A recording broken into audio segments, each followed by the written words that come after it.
The average gallery show to me is just, it's not exciting to me. It's so stagnant. It's mostly about people rubbing elbows and eating cheese and drinking wine, which is great, you know?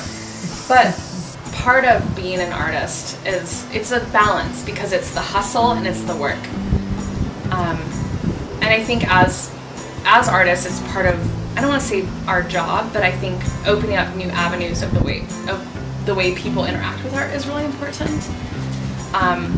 Everyone's an artist. That's how I see it. You know, whether it's just being a gardener or being a visual artist, you know, in terms of creating objects. I feel like it's really important to encourage people to do that, especially like younger people. I mean, I feel like part of the joy of being an artist is, you know, is reaching out to younger people, for myself, and letting them know that they can paint outside the lines, basically.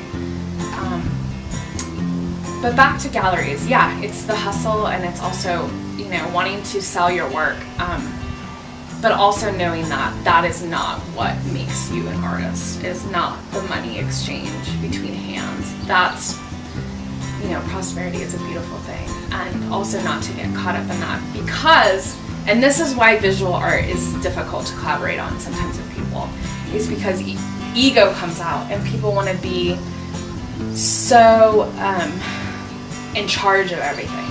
And when you put yourself in a position of collaborating with other people, that ego has to quiet down and the spirit has to get louder. So I think just being able to create with other people really creates a sense of community. And I think, to me, community is the most important thing in my life.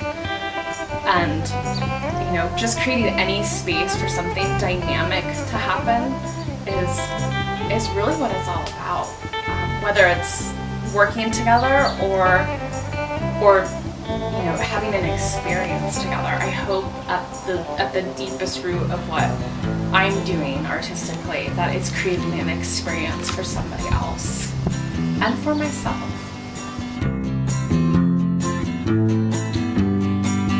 Oh my God, that is so hard.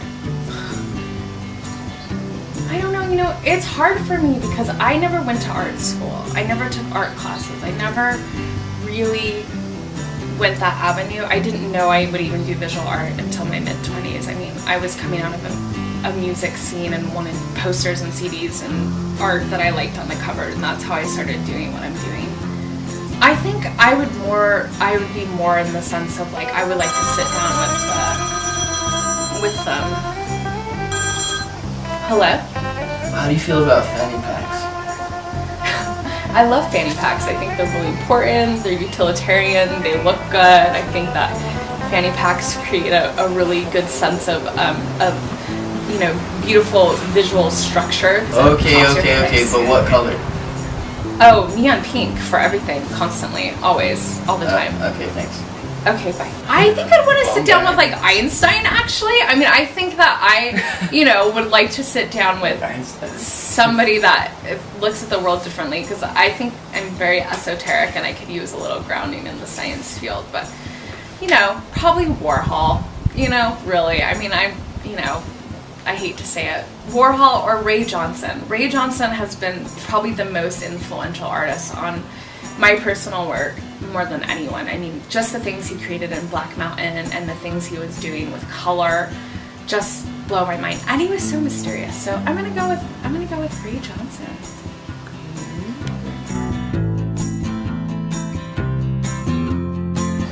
One of the most important things to me in my life has been my surfing career, when I used to be a competitive surfer, and that is where I learned everything that I absolutely need to know about life, is on a surfboard. And I feel like I take that to my art, because I'm just constantly riding the waves, and sometimes it's flat and you're sitting on your board and you're just relaxing and you're taking in a lot of inspiration, and sometimes you are just ripping it up and you're just in the zone. And those two things together, I think, is what creates a good life, is knowing when to be patient and knowing when to just drop it and go for it and just be stoked, be constantly stoked.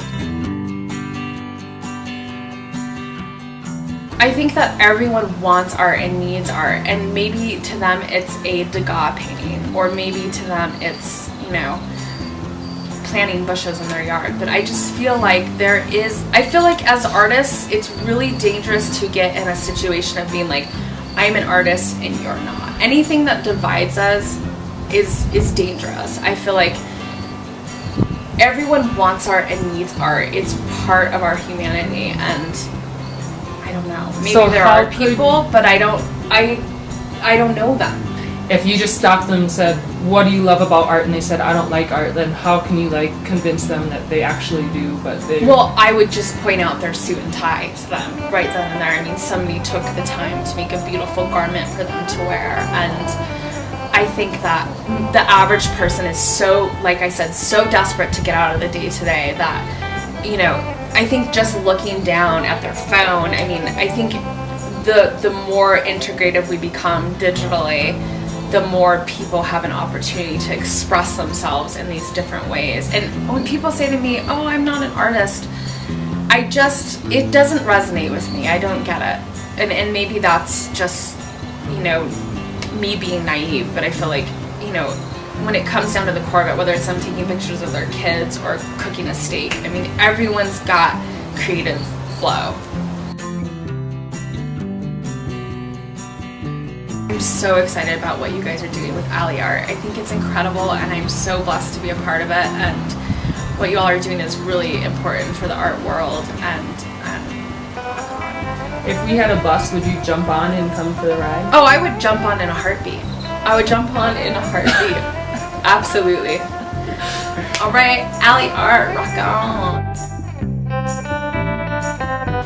So my website is www.niomifawn.com, and also I am in the process of creating a queer trans sci-fi zine novel online, which is totally free, and it's basically a graphic novel that I'm collaborating with Kim Griffiths on, and it comes out every so often, and yeah, check it out.